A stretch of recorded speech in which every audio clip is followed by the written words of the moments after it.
I would say need an advanced understanding when it comes to renewable energy. I can imagine how challenging it is. Later we will ask Andy about it or Rosita about it. You know, talking about renewable energy to people living in cities is challenging on itself. Yes, But let alone true. to rural areas people. Exactly. It's going to be really challenging as to why or the rationale behind it, why we should use renewable energy. That's going to be a huge challenge. And to know more about Gawirea, we have the founder of the community, Andi, Rosita, Dewi, to talk about it. So good afternoon, Ita. How are you doing? Yeah, thank you so much for having me here. So first of all, is it that challenging to communicate sustainable energy and why we need to use it to rural areas people? Of course, but honestly, the fact that we did it now before, that in Indonesia, our rural people has been familiar with the renewable energy because in Indonesia, they already in the rural area, they already use it a solar panel, solar home system. Oh. The only resources that they can have because they don't have an access to the electricity from PLN and from the government, so they already use it for several years. That's like for people like us in the urban area, we see like renewable energy is a new things, but for them it's not Okay, even a wait. new thing. Let me hold you right there. They have been using solar Yes. panel for several years now. Yes. So can you tell us more about that? Because this is interesting. Us in the city, in the capital city, We rely haven't on been- PLN. We're relying on PLN Yes. from the government electrical company, and we haven't been using solar panel like widely. And now, how does it start for them to use solar panel? Because people in the rural area, they didn't have an access, as I mentioned before. That's why the only things they can use is the resources from the PV system, like from the sun, for the solar panel. And they like diesel and some access of kind of energy in the kind of renewable energies. So it's not a new thing for them because they already survive. They already survive on that. But the kind of like what we're talking in the urban area, we're talking about the PV system for the industrial, like the biggest industrial. Yeah. But they use it at home, like solar home system. So with the the regulator, and then the problem is it's just limited for 4 hours at night. Yeah, and it's not all rural All the- areas people, Yes. right? It's just a small percentage of them because we see, you know, some significant number of people in Indonesia still don't have access to electricity for Exactly. 24/7. Yes, Or exactly. at least they just have the Yeah. access on the night, not on the day, right? Yeah. But, you know, talking about Gawirea, it is also interesting, Rosita, to talk about it. So you, through the video before, you guys mentioned that it was focusing on women and girls. Yes. Why is that? Yeah, the story behind, we are 7 of people, young people, let's say, I still young. Oh, yeah, we are all young. We We're are all young. young. Okay. Even we're almost 40, we are yeah, young yeah. at heart. 20 Always. now, Oh, he's Okay. 29. much likes to lie about my age. Of course, it's just a number. It's just a number. Okay, back to the story. We joined like Ministry of Energy programs in 2021. This program that make a young people living in the rural area. And me and my team, we saw that women really vulnerable segment about renewable energy. Let's say in the rural area, women can like modify the solar home system. They can use it, but they didn't have a power to make a decision on it. They always say, okay, wait for a man to make a decision. But in the other hand, they have a capability on it. Okay. That's why in Gawirea, we want to see that we want to support you. We want to support rural people can be empowered on the renewable energy. Exactly. And women are the backbone of the family. They play around have with to the say daily that. budget, I the have to grocery say budget, that too. how to fix, like, you know, like 100,000, for example, for a week. They are very creative on that, right? 100,000 for a week, I don't think I could live with that. Even my gas would not sufficient for that. But when we talk about that, it's more to the system in the society that you want to empower rather than, I mean, of course, the electricity is important, but the most focused thing here is actually to educate the society how women and girls can also make a decision to. Is that so? Yes, and we also come to the economical things. Okay. we empower, such as our program in the South Papua. We empower sagu processing. Is to using renewable energy technologies. So it can be like both opportunities for the electricity and then economic growth from the women. So we support women businesses using renewable energy. So where are you guys located? In Papua? Papua and Central Kalimantan. Central Kalimantan. And we also now working in the new IKN. Oh, The Nusantara. Okay. And some area in the Nusa Tenggara Timur. Okay, so In there are Nusa at Tenggara least Timur. 4 Yeah, different except for- locations. yeah. So Right. how do you fund the community now? That's the more challenging question. Give money. Did you see the expression? "Ah, that's a sour smile over there." Like, oh God. Well, hopefully this program will help you Okay. in funding the project. Right? Yeah. So can you tell us about that? Okay, that's the most challenging things because when we're talking about rural people and technology, especially renewable energy, we have a stigma that renewable energy is as expensive technologies. And then the other stigma is rural people didn't have a power to buy the energy, the technologies. That's why we try to connecting with some investor in South Korea. Yeah. We're supporting by UNDP Korea, and then we also supporting for our another funding from the EU and then US. Yeah. Sadly, it's a challenge to get funding from Indonesian. Yeah, I don't know why, but it's still challenging for us. But we also have funding from UNDP Indonesia and Ministry of Youth and Sport. Hopefully it will be soon from Indonesian side as Yeah. the government is setting the target of net zero energy by 2060, right? Hopefully then the Indonesian government will be more active in helping your causes here. But we were talking about the finance, but talking about the location of the projects in Kalimantan and also in Papua, how did you guys decide to choose these 2 locations and other 2? Yeah, as I mentioned, we have a 7 founder of Gavirea. We joined the Ministry of Energy program, and then we located in the several area, in the rural area. We live in there for years.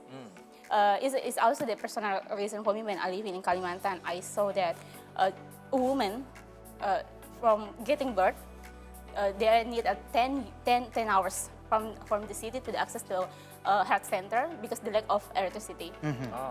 I've been there for years, and we always have one woman die every single month because the lack of electricity. That's why they also happen in the several area. They say me and my friends like, if this program end from the Ministry of Energy, what next we will do? Because we already see, and all of us also engineer and working in the renewable energy, I think we need to pay back to our community. Yeah. That's why we're running Gavirea. So that reason drove you guys Yeah. to innovate and create this program. And also, Even we don't have money.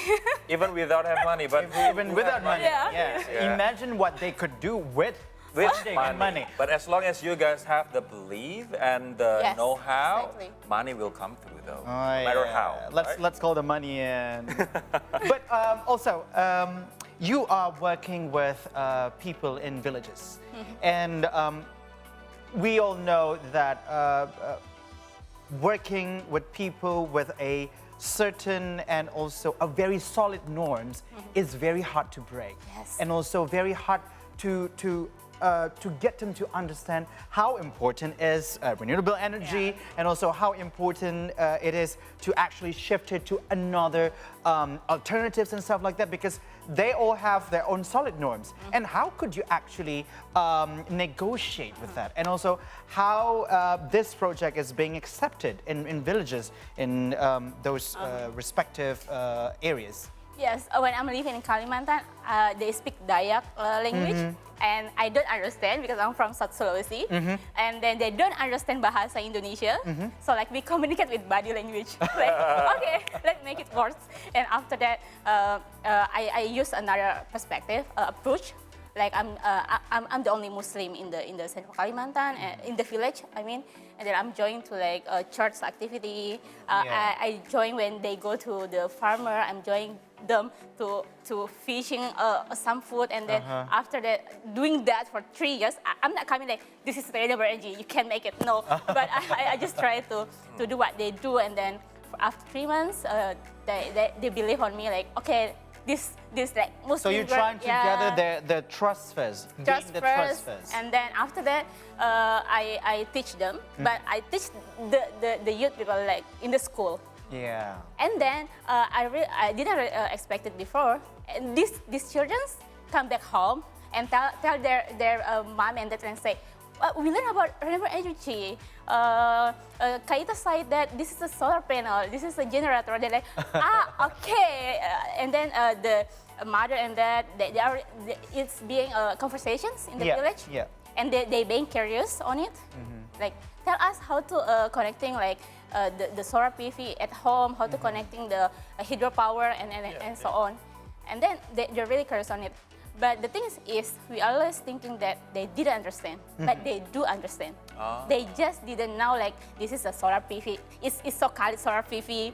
They just So the name. it's mostly language barrier. Yes, It's not the knowledge that they Yes. don't have, but it's the language barrier. Language But barrier. they are smart Smart. people. Oh. I think Indonesia need to thank you for initiating this cause or initiating this initiative.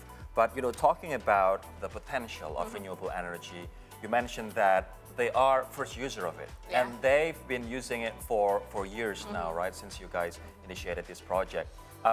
But talking about the potential that Indonesia has, Indonesia has the longest coastal area in the world compared to other countries.